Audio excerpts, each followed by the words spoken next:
আসসালামু আলাইকুম এভরিওয়ান, সবাই কেমন আছো? আজকে আমি বাজার থেকে কি কি আনলাম তোমাদের দেখাই। তো এই যে দেখো, প্রথমে দইটাকে আগে খুলে নিচ্ছি। তো দইটা পুরোটা খুলিনি, একটা সাইডের মধ্যে রেখে দিয়েছি।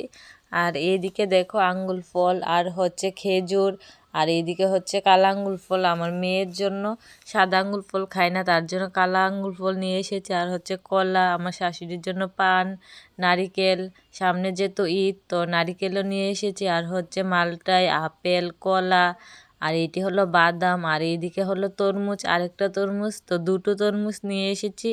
তো এই ফার্স্ট টাইম আমার জীবনে প্রথম আমি বাজার থেকে নিজ হাতে বাজার করলাম। তো বাজারটি বন্ধুরা কীরকম হয়েছে সবাই কমেন্ট করে জানাবে। তো আজকের ভিডিও এতটুকুই তোমাদের সাথে শেয়ার করলাম। নেক্সটে আরও একটি ভিডিও নিয়ে চলে আসবো। সবাই ভালো থাকবে, সুস্থ থাকবে। সবাইকে জানাই অগ্রিম ঈদ মুবারক। আল্লাহ হাফেজ।